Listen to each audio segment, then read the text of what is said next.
The stars twinkled peacefully in the viewport of the U.S. Normandy as Captain Robert Wilson sipped his morning coffee.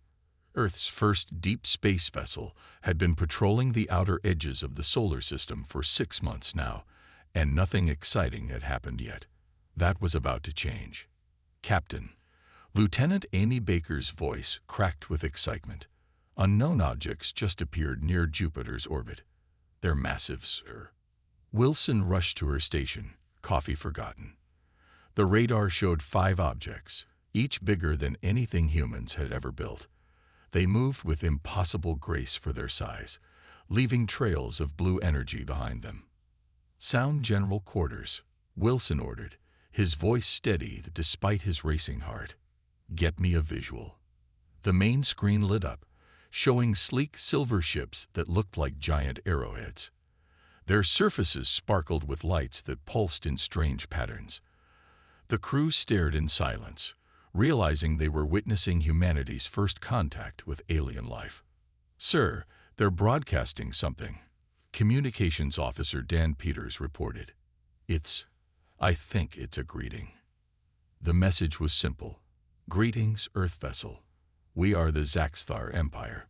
We come in peace." Wilson followed first contact protocols, responding with Earth's standard greeting package. Everything seemed fine until the aliens made their first mistake.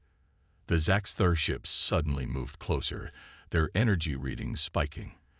They didn't understand that such aggressive movement would trigger human defense protocols. Alarms blared across the Normandy. "They're charging weapons," Baker shouted. "But wait. I think they're just scanning us." Wilson gripped his chair. The Zaxthar didn't know that pointing active sensors at a human military vessel was seen as a hostile act. "Raise shields," he ordered. "Warm up our defense grid." The aliens noticed the Normandy's power spike and misinterpreted it as aggression. Their next message was confused and angry. "Why do you prepare for combat? We offered peace." "Sir," Peters said, "I'm picking up transmissions between their ships. They're laughing at us, calling us primitive. They think our ship is cute." Wilson's face hardened. He'd seen this before in Earth's history. Technologically superior cultures underestimating those they considered primitive. It never ended well. The situation spiraled quickly. The Zaxthar, believing they were dealing with children playing with toys, decided to teach humanity a lesson. They fired what they thought was a harmless warning shot, a low-power energy pulse that would normally just shake a ship. But they didn't know about Dr. Martinez's experimental shield design. The Normandy shields didn't just block the pulse. They absorbed and reflected it, sending it back at twice the power. One of the alien ships rocked backward, its crew shocked that a primitive vessel could hurt them. "We meant no harm," the aliens broadcast, now angry and confused. "Your aggressive response will be reported. The Empire will not tolerate such behavior from undeveloped species." As the alien ships retreated, Wilson ordered all data sent back to Earth. He knew what was coming. He'd studied enough history to recognize the signs. The Zaxthar would return, not as explorers but as conquerors, thinking they needed to pacify the violent humans. But they'd learned soon enough. Humanity hadn't survived and thrived on Earth by being weak. And now, thanks to this encounter, they knew what was coming. They would be ready.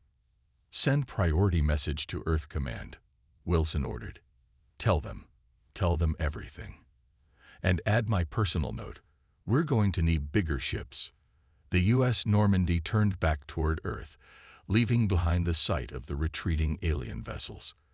The stars seemed different now, no longer peaceful points of light, but a battlefield waiting to happen. Humanity's age of innocence was over, and the age of warfare was about to begin. Lieutenant Emily Carter couldn't believe what she was seeing. Working late in the cryptography department of the Terran Defense Initiative, she had finally cracked the Zaxthar transmission codes. What she found made her blood run cold. "Sir," she burst into Admiral David Cooper's office, clutching her tablet. "The Zaxthar, they're not coming to negotiate. They're planning to pacify Earth. Their definition of pacify means to reduce us to a pre-industrial state. Cooper, a battle-hardened veteran of Earth's last World War, studied the decoded messages. His weathered face grew darker with each line he read. "How long do we have?" 3 months, sir. They're gathering a fleet of 200 ships. The next day, Earth's major powers met in an emergency session.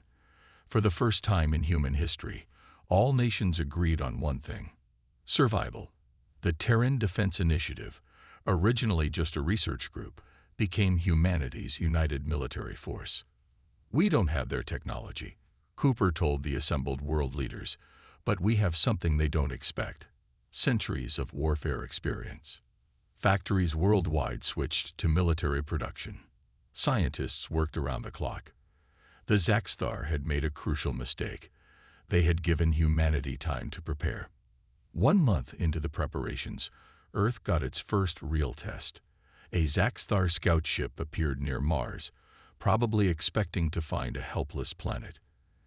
Instead, they found 30 small, fast human ships waiting in ambush. "Remember," Cooper's voice crackled through the comm systems, "they think we're primitive. Use that." The battle was short but shocking. The human ships, painted black to blend with space, attacked from multiple directions. They used Mars's magnetic field to hide their signatures, a trick the Zaxxar had never seen before. The alien ship tried to fight back, but Earth's vessels moved in ways the Zaxxar didn't expect. Humans had been fighting in 3 dimensions since the first airplanes. Space combat came naturally to them. "Target destroyed," reported Captain Linda Brown from the lead ship. "No survivors." The victory was small, but its impact was huge.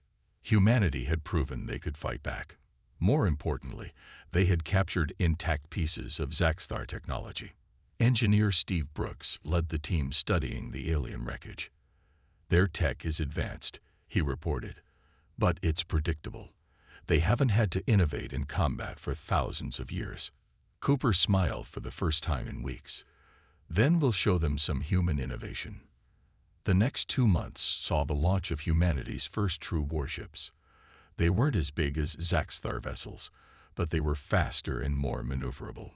Human engineers added features the aliens had never considered: radar-absorbing paint, electronic warfare systems, and weapons designed to confuse alien sensors.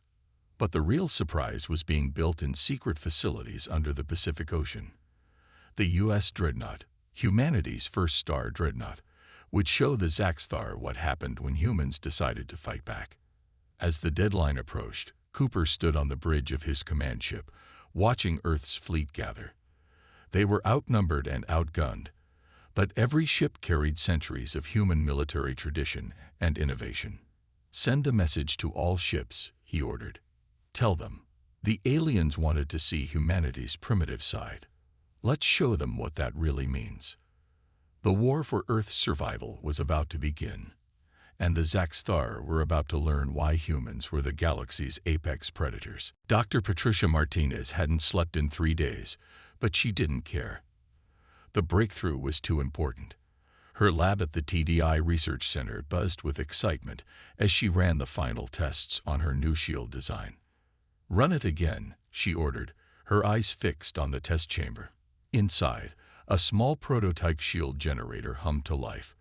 When the test laser hit it, something amazing happened. The shield didn't just block the energy, it absorbed it. "It works." She grabbed her phone and called Admiral Cooper. "Sir, we've done it. The new shields don't just defend, they get stronger when hit."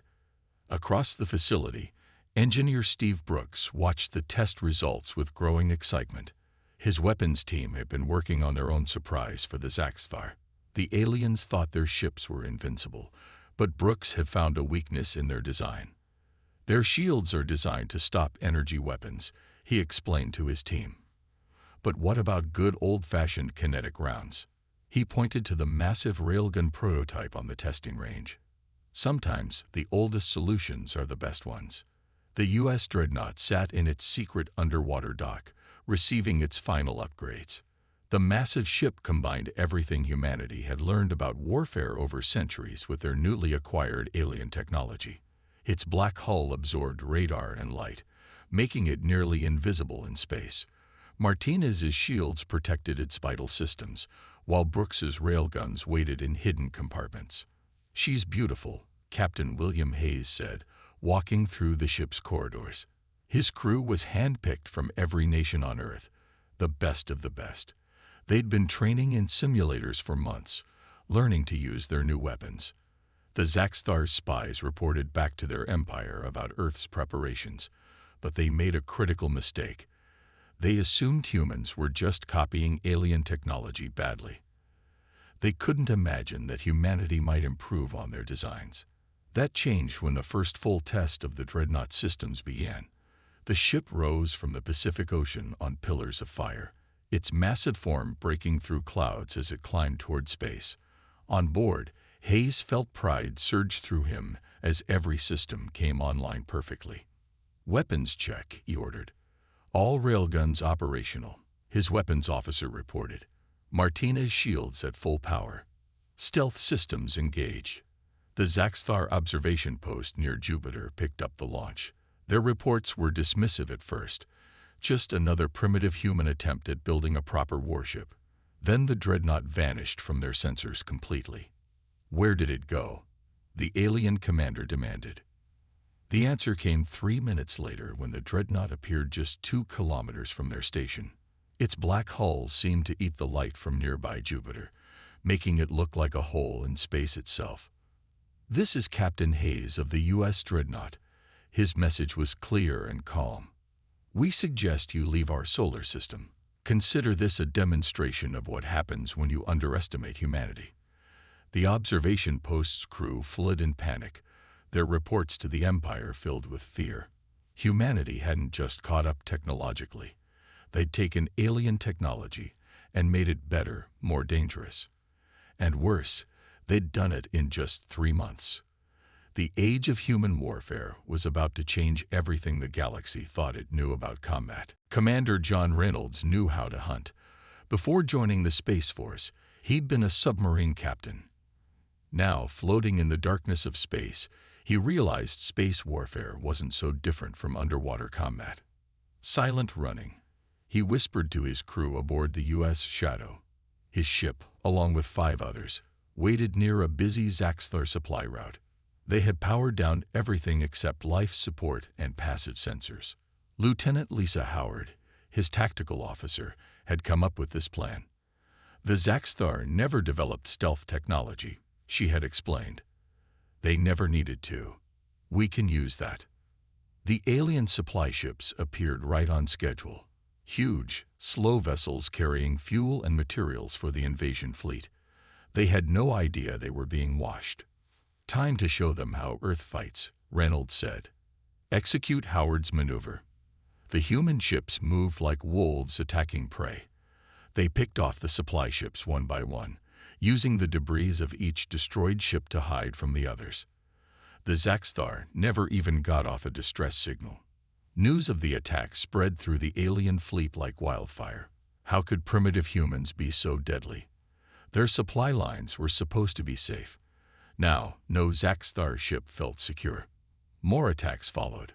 Human vessels would appear from nowhere, strike hard, and vanish again. They used asteroids for cover, solar radiation to mask their approach, and even the magnetic fields of gas giants to hide their movements. "The humans fight like demons," one Zaxxtar commander reported. "They appear from the darkness itself. We never see them coming." The alien invasion fleet, meant to attack Earth, found itself under siege. Every day brought news of another supply line cut, another outpost destroyed. The humans weren't just defending, they were hunting. Lisa Howard's tactics spread through the human fleet. She had studied Earth's predators, wolves, lions, sharks, and applied their hunting strategies to space warfare. The Zaxxtar, used to fighting head-on battles, had no defense against these guerrilla attacks. "They're retreating," Reynolds announced one day, watching the main alien fleet pull back from the solar system. "They're actually running away." But he knew this wasn't the end. The Zaxthar would return, probably with an even bigger fleet. But now, they knew fear. They had learned that humans weren't prey. They were predators. The U.S. Shadow and its sister ships continued their patrol, invisible against the star-filled backdrop of space. Earth's hunters had tasted victory, and they were hungry for more. Admiral Cooper received the news with grim satisfaction. Phase 1 complete, he told his staff. Now we take the fight to them. Let's show the galaxy why you don't threaten Earth. Human ships moved through the darkness of space, their black hulls reflecting no light. The hunters had become the hunted, and the galaxy would never be the same. Captain Brian Murphy sat in his command chair, listening to the intercepted Zaxthar transmissions. His ship's advanced listening post picked up everything: military orders, civilian broadcasts, and personal messages. What he heard made him smile. They're terrified of us, he told his crew. Listen to this. The alien messages told a story of growing fear. The humans appear from nowhere. Their ships absorb our weapons. They strike without warning or mercy. Murphy had studied psychological warfare at the academy. He knew fear could be a stronger weapon than any gun. His ship, the U.S. Phantom, specialized in making that fear grow. Launch the drones, he ordered. Small, unmanned craft spread out across Zaxthar space. They didn't attack. They just appeared on alien sensors for a few seconds before vanishing.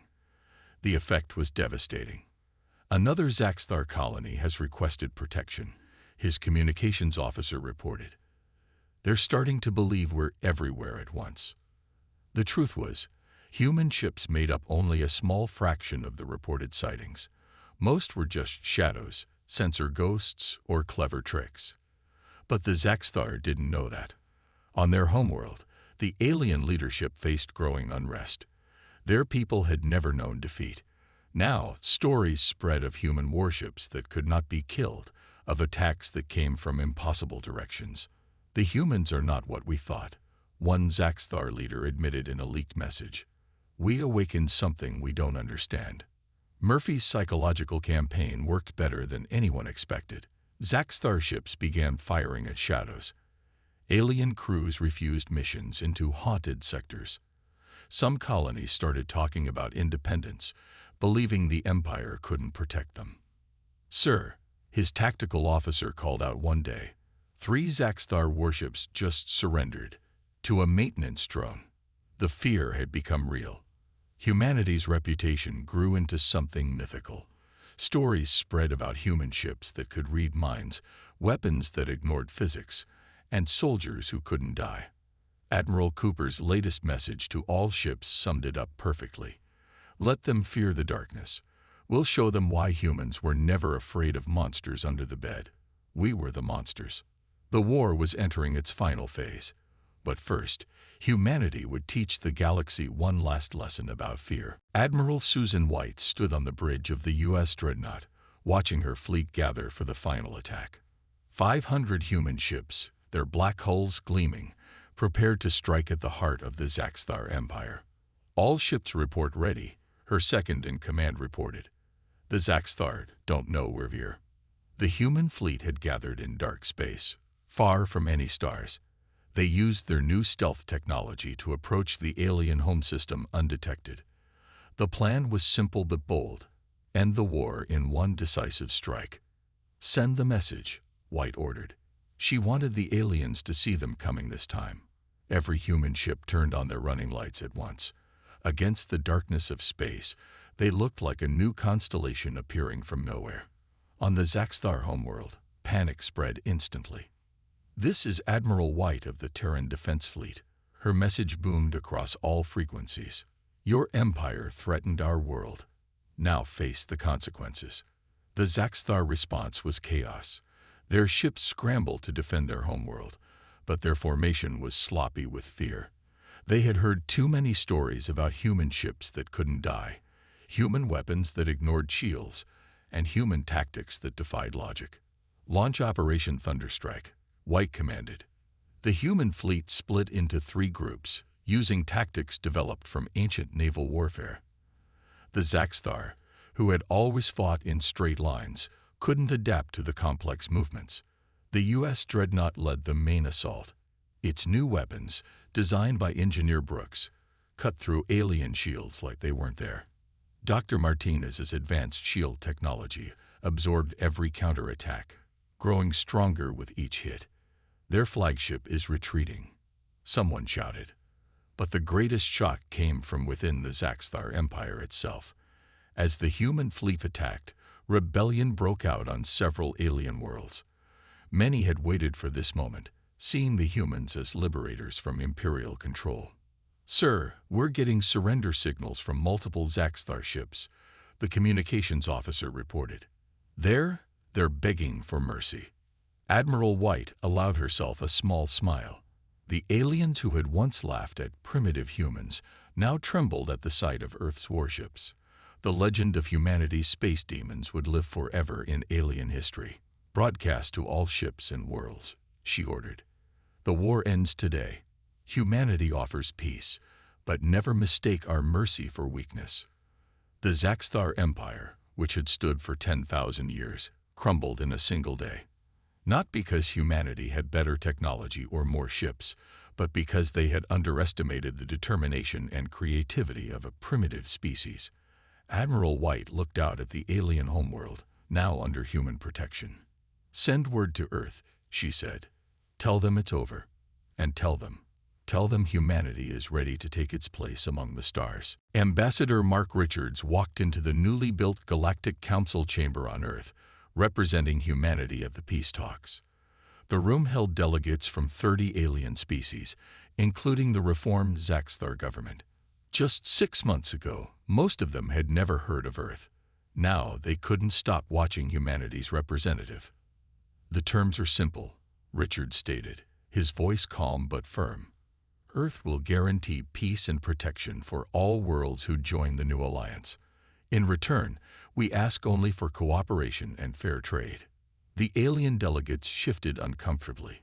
Through the chamber's massive windows, they could see the U.S. dreadnought in orbit, its black hull a reminder of human military power. But Richards wasn't here to threaten. He was here to build something new. "Humanity doesn't want an empire," he continued. "We want partners, friends. The galaxy is too big for any one species to rule it all." One by one, the alien representatives began to nod. They had seen what happened to the Zaxthar Empire when it chose war. Now, humans offered them a better way. The Zaxthar delegate spoke next, his voice humble.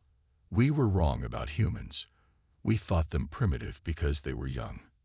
Instead, their youth gives them strength we have forgotten." Other species came forward with their own stories. Some had secretly helped human ships during the war. Others had cheered as humanity broke the Zaxthar Empire's grip on their worlds. All of them wanted to learn from Earth. "The humans fight like demons," one delegate said, "but they offer peace like angels." Trade routes opened between Earth and the stars. Human innovations spread across the galaxy. Earth's military tactics were studied in alien academies, while human culture became a fascination among alien youth. Admiral Cooper, watching from his office on Earth, smiled at the reports. "From unknown primitives to galactic peacekeepers in less than a year," he mused. "Not bad for a bunch of space demons." The U.S. dreadnought became a symbol of the new era. Once feared as a harbinger of destruction, it now patrolled trade routes, protecting ships of all species from pirates and raiders. As Richards left the council chamber, he looked up at the stars. Humanity had faced extinction and emerged stronger. They had gone from being prey to becoming protectors. The galaxy would never be the same. "Send word to Earth," he told his aide. "Tell them the peace is signed. And tell them the stars belong to everyone now." The age of fear was over. The age of cooperation had begun. But every alien child would still grow up hearing stories about the day humanity's warships appeared and how hope turned to fear before that fear turned to respect.